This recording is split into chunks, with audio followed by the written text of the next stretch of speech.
What's up, guys? Welcome back to OverTakes. This is Misfit, and today we are going to be recapping the Midseason Madness Tournament. We're going to pick up where we left off. We did the midweek, kind of got the early rounds out of the way, so we didn't have everything to talk about right now. I mean, obviously, we're going to go over the whole bracket, but we don't have to focus on at least the front half of the tournament. We can talk about what went on after that, from round 2 on, with the losers brackets and all that kind of stuff. Got a lot to talk about, but before we do that, I'd like to thank everybody for joining me. Thanks a lot. All your support's greatly appreciated. And if you're new, checking me out for the first time, I do Overwatch League content 2 to 3 times a week, depending on what's going on. We have a pretty substantial break right now. We got until the 11th of August, so I'm going to do a little bit of stuff next week, take a few days off, and we'll do a power ranking and get ready for the second half of the season. Hopefully we get some news on what patch and whatnot that they're running on. They could be doing that today or tomorrow before this goes up, but I'm not holding my breath on that. Okay, so let's dive into the tournament. We'll give my thoughts and general feeling about the whole thing, and then we'll go over the brackets and then talk about the finals. Overall, I enjoyed the tournament. I thought, they were going a little nuts at the end. Yeah, it had a lot more drama. I guess you could call it drama. Closer matches for sure, especially in the losers bracket. We had a lot of 3-2s, a lot of kind of edge of your seat matches, especially in the elimination portion of the show. So it made it more impactful, I thought, the matches themselves. We talked about some of the other stuff, the not being live, and that it's unfortunate, but it is what it is. Hopefully they figure it out for the finals. I'm not going to go over it all again, at least right now with my feelings on that. We talked about it enough last week. We got that out of the way. And if you hadn't heard my opinion on that, just check out the last video, the mid-tournament recap that I did. I talked about my general feeling of the tournament aesthetics and that whatnot itself. Also, I didn't really touch on too much of this. Olivie was filling in for Zoe. I thought she did a fantastic job. I thought she was fun. She, obviously isn't an insider in the Overwatch League stuff. She did a fantastic job hosting. She dove right in. She started to get a little bit more knowledgeable as the tournament went on, which is fine. You don't have to be a super Overwatch League or any league aficionado, I guess you could fangirl, fanboy, nerd about the league to host the show, and you can eventually get into it. Obviously, she had some interest in it, I'm sure that they paid her well, but other than that, I'm sure she had some interest in coming and join. She obviously has friends in the scene because she knows people on the Fusion coaching staff, and a couple other teams she said she knew people on. So she has some sort of inkling as to the league, and she's been involved in esports enough. And I thought she did a fantastic job. Like I said, she made it fun. It was a little more wacky than with Zoe. Zoe seems to have a little bit more control, but that's okay.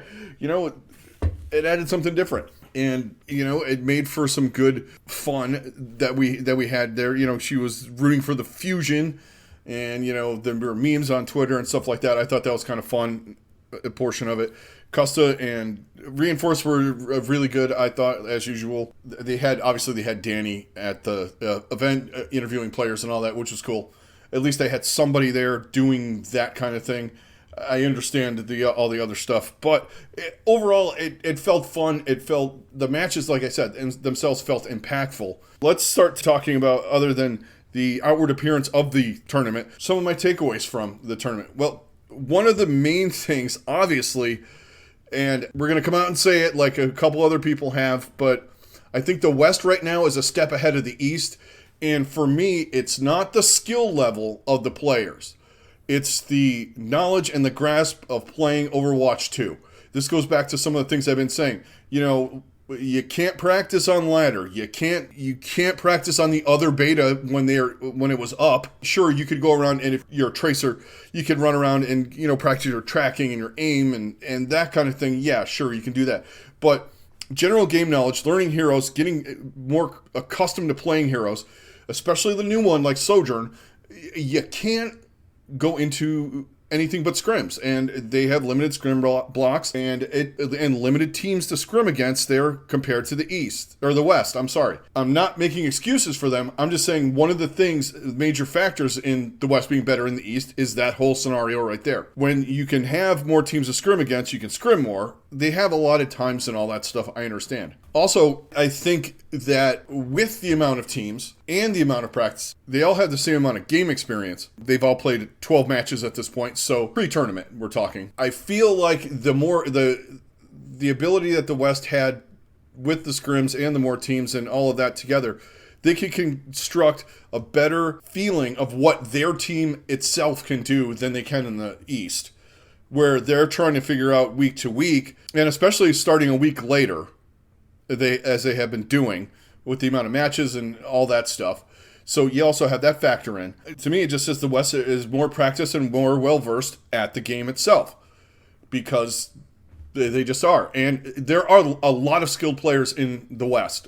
I'm not saying that there's not. If you take the two teams that were, even throw in the Glads, or the Reign, the Glads and the Shock, three teams that were kind of involved towards the end there, they have guys on their team that are the best in the league on certain heroes and just in general, comparatively speaking, to some of the teams that, in the Eastern region. And some of them you thought were on the same level, but when you have guys on, like San Francisco, for instance, you have Proper. Proper is unbelievable. Give him the Rookie of the Year right now, because I don't know anyone else that is as good as him. And if you think somebody else is, I don't know what matches you're watching. But yes, there are guys that are really good that are rookies, but they're not on his level. But you have guys like that. You have just, sure, he can, comparatively, you could say, Lip is as good, Leave is as good. But in this tournament, or MN3, Zest, any of these guys that are on these other teams, but I just think, for instance, him, Kevster, you have Patafan, Kai, even guys like Merritt. There are guys that are playing on Sojourn and stuff that are above the level of the guys in the East. They're still playing Ashe. Yes, it has its place. Yes, it works. And the West started using it a little bit more. But at the end of the day, Sojourn is the queen. And you can't deny that the West better grasp on her play style and how to use her than they do in the East. And I think that's why they're leaning on things like Ashe, which goes back to the original. I'm just circling around here, guys. So don't mind me. It circles back around to being able to play the game and playing the game more, the new version, and getting comfortable with the heroes. Therefore, they're playing Ashe, like I'm saying. And West, if you look, West is playing Sojourn, new Doomfist. You see the East starting to play a little bit more Doomfist, but they have a better grasp on the newer reworks and the heroes and all that. And the players are on the level, and there are a lot of good players in the East.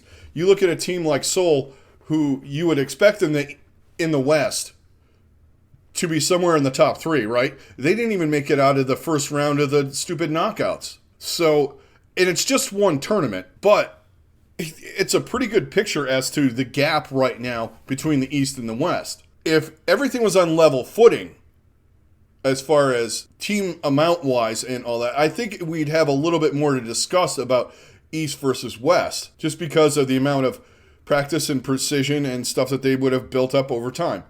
Will this change? It's hard to say if it's going to change or not. I think that there are enough good players, and the more they play, obviously they're going to get better and more well-versed and stuff, but the meta is constantly evolving and changing in a new game. Especially if they add in Junker Queen, that you put in the Moira rework, the Mercy rework, the adjustments to Sojourn, Zenyatta, some of the other stuff that's going on there, you're going to see another gap probably because of the amount of practice and things like I've been saying that the West gets over the East. But there are good coaches and there are good players in the East, so I got to say, I think they could bring the gap back a little bit. We'll see. It varies from tournament to tournament. They could have guys that are better on Junker Queen if she's viable than guys in the West. They could have developed a better Doomfist comp. They could have figured something out with some of the reworks to Moira. A lot of these teams had been playing with the Lucio Moira thing, especially on like Lijiang. But who knows? They could have developed a better comp it felt like they had something going in some of these aspects before that we got into the tournament itself, but the West just outclassed them, really. And it's kind of fun to throw this around. I mean, I'm not going to lie. It always is a good debate, even though it's similar to some of the discussions like basketball, Eastern Conference, Western Conference, NFL, AFC, NFC, things like that. I enjoy that. I rambled enough about that. So we had that angle. Now let's talk about the bracket itself. I had a pretty good tournament as far as what I had. I had San Francisco winning, so I had them going all the way on the top of the bracket. The bottom is where it got dicey for me. I had a couple of teams going to where I thought they were. The teams were displaced and stuff like that a little bit, but you still get points for some of it. But the bottom bracket, it got lost after Atlanta beating, I had them getting to round 3 and losing, but they ended up going all the way to the end. And I had Philadelphia losing in the first round of I had them getting eliminated or second round. Did I? No, I had Dallas beating them. That's right. I had Dallas beating them in the first round and going out the way Seoul did. Except for they didn't play Dallas, but you know what I mean. In general, I kind of was close.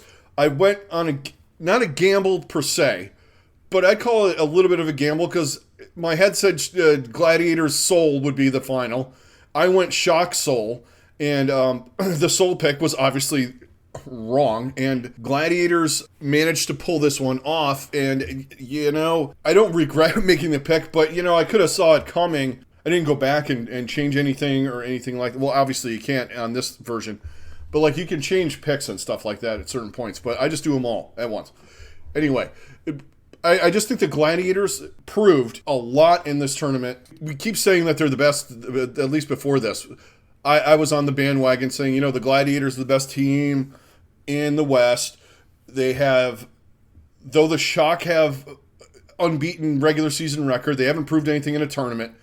I think the Shock have proved something in a tournament now, but I think we can go Glad's Shock 1-2 at this point. I'm still not afraid to throw Seoul in at 3, but the East is kind of wacky and weird and crazy, so it's really hard to say what's going to go on there. But we'll get more into that in the power rankings. So let's talk about the matches. So we went in and to the round 3. The one match in this round, 2 of them actually, San Francisco beating Shanghai 3-0, just put a kibosh on the East talk to me. I'd like to say San Francisco beating the Dragons 3-0, proper shitting on the Dragons for a 3-0 win is more like what happened in that. He was ungodly in that. They had no answer for him. And that's with Lip and Fleta and everybody else on that team. They could not handle proper at all. He was just insane in that. Hangzhou actually proved something to me in the next match, taking Glads 3-2. I thought that was a fantastic match. The Gladiators did what they do. They might be close, like early in the season when they had those 2 reverse sweeps. Teams can get close to them, but I think that helped them out in that they learned from their mistakes in those 2 matches where they got reverse swept, and they were able to recently, when they get in these situations, they win. And they learned a lot from that, and in this match, they just, you got guys like Patapan and Kevster taking over. Reiner, the whole team played unbelievable. And tournament MVP, I didn't even talk about that. Tournament finals MVP was Shu, and deservedly so. And this is one of the things. They have a couple of guys in here that are pressure players. Shu is one of them. And Patapan's becoming one of them. We said a lot about his play during pressure situations early on, but he wasn't used to playing in the league. He got a little nervous. Once he won that tournament, it just it lifted a weight off the dude, and he's just going ham. Especially on Sojourn, and he's been playing a really good Genji too. Kevster played fantastic as well. You just can't deny how much they did, but in this match they did really good. I would love to talk more about Shanghai and would have loved to talk more about Shanghai in San Francisco, but there's really not a lot to talk about when they could not deal with that aggression. And they were just knocked out. Now, losers round, we had Philly, Florida, which should not have been a close match. Florida played above board in this. I thought they did fantastic in their first round match against London. Some of the stuff that drove me nuts and drives me nuts with this team, they kind of have fixed it a little bit, at least in this tournament they did. Coming back and keeping it close with Philadelphia, you know, you can't really be too upset if you're... I'm a Florida fan. I'm not too upset with the result. If you're a Philadelphia fan, you might be a little... You could say you could have been a little concerned with this. You know, like, why did Florida get that close and things like that? But I think there was a couple of factors in this match. I think Eggsy played when he was in there, played phenomenally. Hydron played pretty good when he was in there. Checkmate was doing really, really well, I thought, too. And their support line played better than expected for me. So I think Florida was on their game, and I'm not saying Philadelphia wasn't, but I think that Philadelphia they got a little shocked as to how good Florida was. I mean, yeah, they beat London the day before, but they had to have watched some tape and stuff like that, and they just beat Dallas, who's allegedly top 4-3 in NA. So they probably took them a little lighter than they should have, but it still was a decent match. They came out and they did what they had to do in the end, and they took care of business. Florida gave them a battle. The next match, Atlanta did exactly what I thought they were going to do. They're just better than Houston, and it was a close 3-1 at times. But there were points where you could just see the difference with the coordination that Houston has and the coordination that Atlanta has and what they have with Hawk, I should say, with Atlanta. And it was one of the things that I said, you know, Atlanta, Hawk is playing really well. And I think they made the right decision in playing him all the time. I mean, would you like to see Gator in there for some things like if you're running Reinhardt or Winston or whatever? Yeah, but if synergy-wise they're playing better with Hawk, keep Hawk in there. And their DPS were playing phenomenal. Nero and Venom are playing better than they're getting credit for, I think, by a lot of people. Not necessarily all of the people, but me included. You know, you forget about the other guys on there because Kai is playing so well on Sojourn. You're forgetting that Nero and Venom are playing fantastic. They outdueled Merit and Pelican pretty well. They managed to just shut them down enough. And they were all over Iris and Lastro, who are a really good support line and were one of the things that I said could give Atlanta problems too, but they took care of that. Atlanta proves to be kind of they're almost like Philly of the West. They have a little more swag than Philly, like a little more of that kind of bad guy vibe that they kind of put out there a little bit. Which I don't mind. I think it's fun. During the regular season, they're just so mediocre to meh. And you're going, why did they lose to this? How is this team getting that close? And then they'll beat somebody. You're like, how did they beat them? I don't know. And then you get them into a tournament. They lose in the first round to London. And you're like, well, Atlanta's shit again. And they just went and they clobber Seoul. They clobber Houston, and then they bury Shanghai in Philly. They just have trouble with the Gladiators. I mean, that's just not a big deal, but Gladiators is a great team. But, I mean, it's not like they went through the bottom with playing nothing teams. But anyway, they're carbon copies of each other almost. Or you could say, if you want to go with our true mirror test, maybe them in Seoul 2020. They're going to have a weird regular season record and a lot of points because of the amount of tournaments that they were in and where they got to. So then we had, which I was feeling really good after this match, the first San Francisco Gladiators match, which was fantastic. It was a classic back and forth. Of course, Shock lose a control map. It always happens, I guess. That's their thing. But they come out and do the diva thing on Eichenwald, and it kind of screws up Atlanta. It screws up the Gladiators quite a bit. It kind of threw them. And then they just absolutely throttle them on Circuit Royale. And this is where we see Proper and Finn kind of neutralizing some of the stuff the Gladiators did. But Coliseo, Gladiators make a comeback on Coliseo, but San Francisco just took it over at Oasis, and they win 3. They're 2-0 in that, and they just kind of put an end to the Gladiators for the moment. San Francisco played probably a perfect match in this against the Gladiators.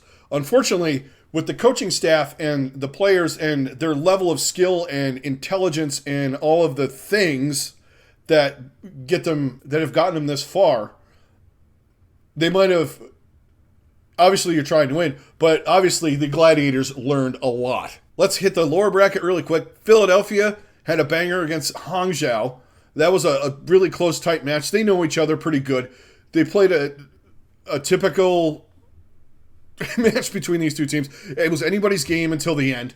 And Philadelphia comes out on top, and mostly it's, you keep saying it, but you got, this is another one of these teams kind of like the Shock, where Zest and MN3 come out and they take care of business and just neutralized Alpha E and Shy in that match and just keep rolling. The amazing thing about the lower bracket is you have all these 3-2s, and you have two teams making front-to-back runs and meeting each other to get to the losers bracket final, where you got Philly and Atlanta.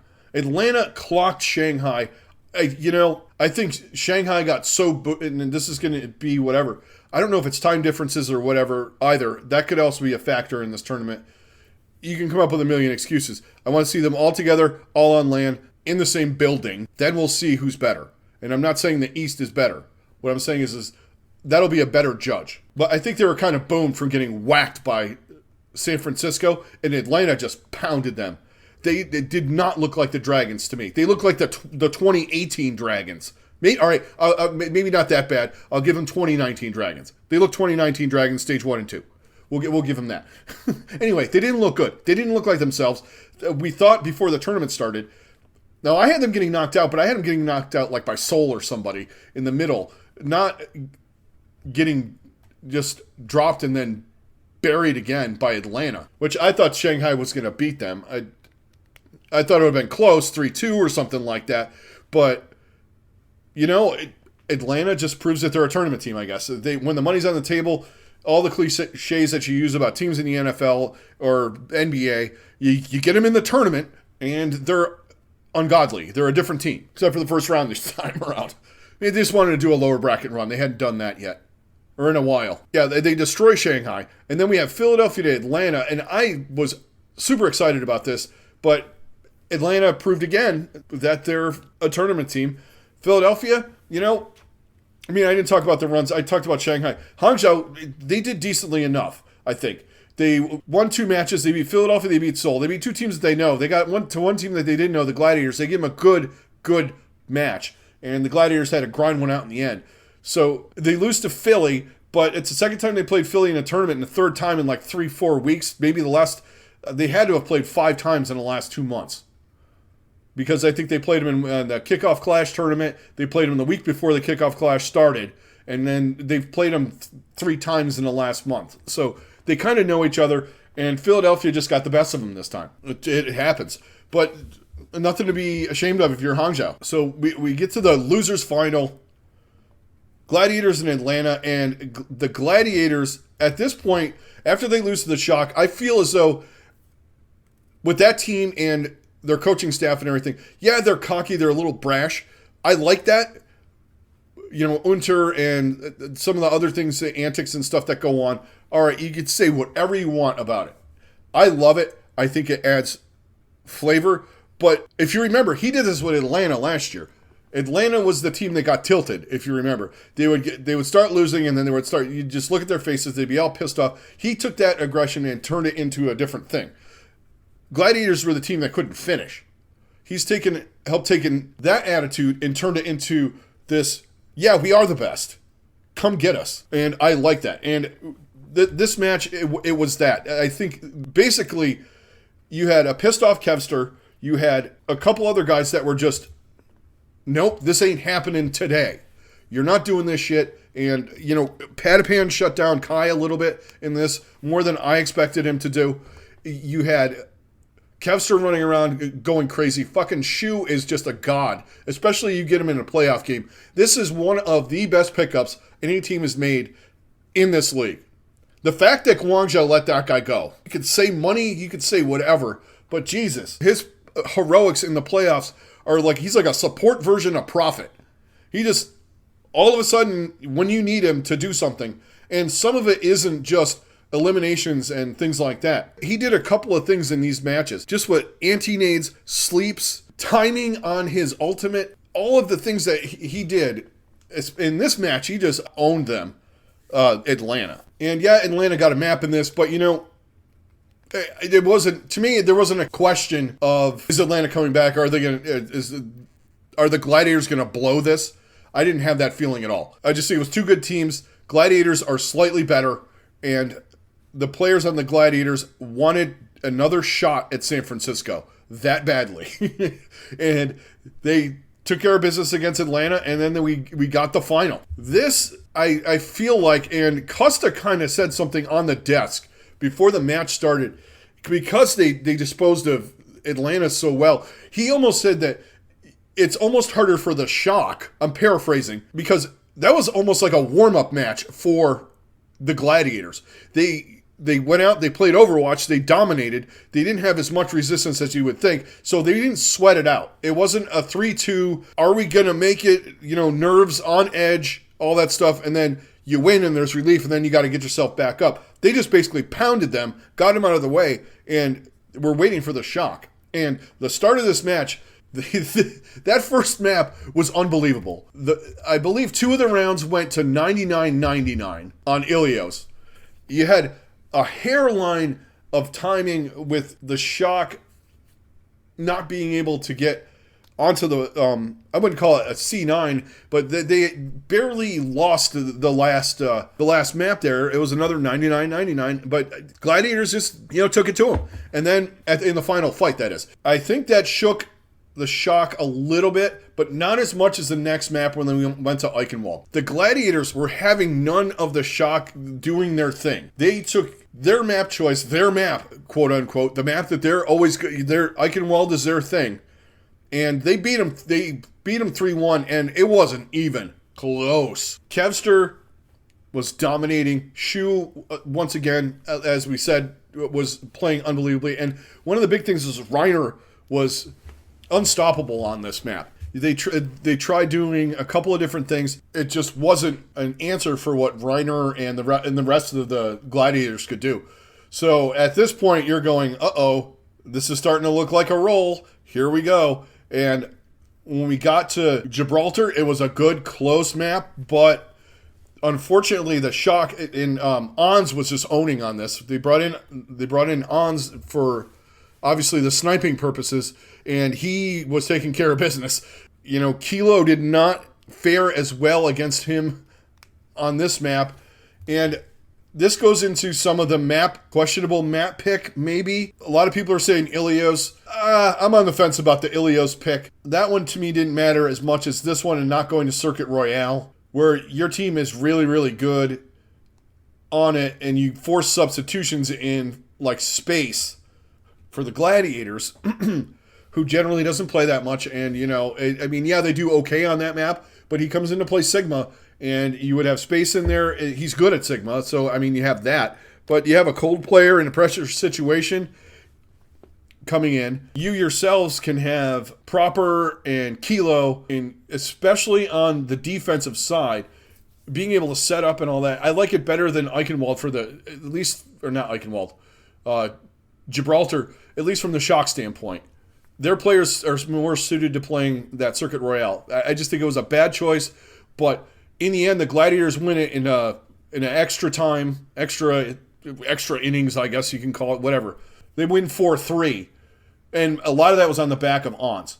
Now, this is where the tide starts to turn a little bit. The Shock come out on Toronto, and I think a lot of it had to do with, instead of Coliseo, I think they liked this scenario better against the Glads. I think it fitted what they wanted to do more. You got skewed in there. You don't have to deal with the funny Astro fucking killing everybody and going ham on Lucio like he did through the whole match when he got to play him and you can get your top guys on. You get Proper on Tracer or Genji, and you can get Kilo on what he's coming on. You get him on the Sojourn, and I think it worked out. And they beat him pretty good on that. The push maps are still up in the air for me, whether I like them or not. They add a little tension, but I feel like the 8 minutes was too short. The 10 minutes is too long. Do you make it 9? That's the only other option, I think. I think the 10 minutes is just, it's too long from a viewing experience, especially the way they play the neutral in these push maps. But back to the match. Shock win, and now the Glads get to pick. So we're done with the Shock picking maps, and the Gladiators go to Lijiang. This is where the Shock start putting I think they put some of the seeds of doubt honestly in the heads of the Gladiators. They had opportunities, the Gladiators, but the Shock did a lot on this map where Funny Astro in this scenario is scary. But I felt like that the support line of the Shock, they outplayed to a certain extent the Gladiators. And one of the guys, Sam, was in, and I liked the way he played. He was playing some Echo, some Genji. He was doing some different things, and he played some Sojourn, of course. But they looked really good. They were running that damn Lucio Moira thing, which, whatever, I get it. I'm not going to keep harping on it, but I'm not as bad with it as maybe you would say Costa is, but they won 2-0. Now we're going for the decider on Dorado. And why is it always Dorado? The memorable stuff happens, at least for me. If you go back to the first stage finals where Profit hits the rip tire to end all rip tires, and they beat the NYXL London. I think it was NYXL. Yeah, it was, because I think he got Jonak and somebody else. Anyway, we saw a lot of good stuff here, and Ons is back in. I think one of the biggest things was there was a little bit towards the end of the Shock run. They got enough time run down at the end of their run where I think they pulled it in overtime, and I believe the deciding factor in this match, to me, was the 2-minute, 14-second time bank that the Gladiators ended up having after they completed their round. Because the Shock came out with their minute, and they got very, very far. They were closing in. I think they got to the corner around the courthouse. So they get the push to, almost to a point. The Shock might have this map because that's a pretty good push, even if you had the 2 minutes and 14 seconds. So they get all the way up there. There were a couple of sequences where I believe Reiner hit a primal at the right time going into point A. They were in overtime already, the Gladiators. So they made a full overtime push, and Ons went absolutely fucking nuts. I think he got 3 picks from on top of the gateway, just wrecking the Shock. I almost said the Gladiators, because you're so used to Ons being on the Shock, not on the Gladiators. And he destroys them. And then there was a hesitation, because they were doing a full reset, because I believe Ons got 3 picks, or 3 or 4, and then Kilo got rid of Kilo, kind of staggered him a little bit. So they pull the cart almost around the corner, getting towards the box of victory. Mikey comes flying out, and he got absolutely kind of lit up. And he had to go back for a health pack or get healed or something. He pulled away out of the area, and Proper, who was on the only other fast hero, couldn't get back to the box. They literally drove it from the first point all the way to the second point with one fight in overtime. That is nuts.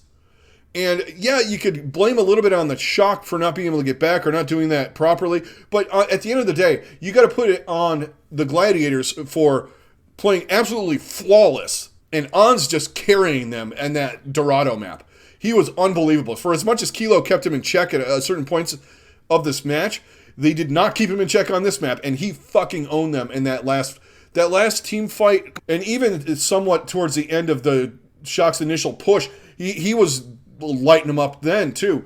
So the Gladiators win. Shock made a good push at them, but it just proves that the Gladiators are the best team in the league right now, bar none. This is kind of one of those feelings that you started getting with the Dragons, where you're saying, yeah, Dallas is close, but they get into a final and they beat Dallas. So, the Gladiators, you're going, well, Shanghai's close, Shock are close, maybe Seoul's close. They beat Seoul last time. They beat the Shock this time. That, to me, that proves that they're number one.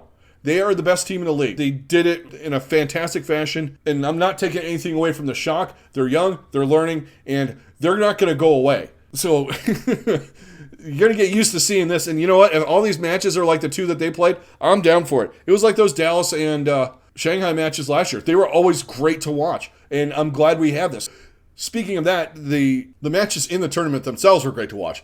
Talked about it a little bit earlier, but I feel as though the matches were closer in this tournament. And that match was really close. It was on a razor-thin edge on a lot of the maps. You could have said that the Shock kind of killed themselves by not winning Ilios early on. They had a good opportunity to do that, but they didn't finish it off. But, the Gladiators, my hat's off to them. They played fantastic. Kevster, Patapan, Shu, Funny Astro, Skewed, all the guys that they had in, Reiner, they were unbelievable in this tournament and in this match.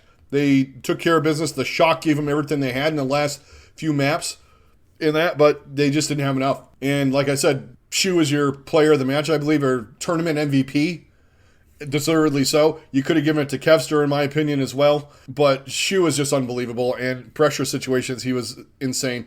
And also, get ons in a playoff situation on Widowmaker. Yeah, give me that. Because he's good in the pressure, too. I like, he did it for the Shock in 2020. And he did it for the Gladiators in the midseason tournament right now. So, he's another good pressure player. And it's scary to say that they have really good players in these situations across the board. They have guys that aren't afraid of it. They're good in the moment. That is my thoughts on the tournament. And that's going to do it for this episode, guys. So we wrapped up the tournament. We're going to come back next week. I'm going to have a power ranking episode. And then we're going to start diving into early in the week after, we're going to dive into some of the stuff that we're going to get for, Summer Showdown, I believe it is. The Summer Showdown tournament, what patch we're on, maps, if we're running on, which I'm assuming they're going to run on the Junker Queen thing. They got to put it in there. They can't have these guys like 9 patches behind. That's just dumb. And we're going to leave it at that because I already talked enough about that. But anyway, that's going to do it. Thanks for all your support, guys. Greatly, greatly appreciated, whether you've been here for 1 day or 5 years. I really mean that. And if you're new, made it all the way to the end of the video, thanks a lot. If you hit a like, hit a subscribe, that would be fantastic. All that YouTube jazz helps me out. This is Misfit. I'm out. Everybody stay safe. Have a good rest of your day, and I will talk to you on the next one.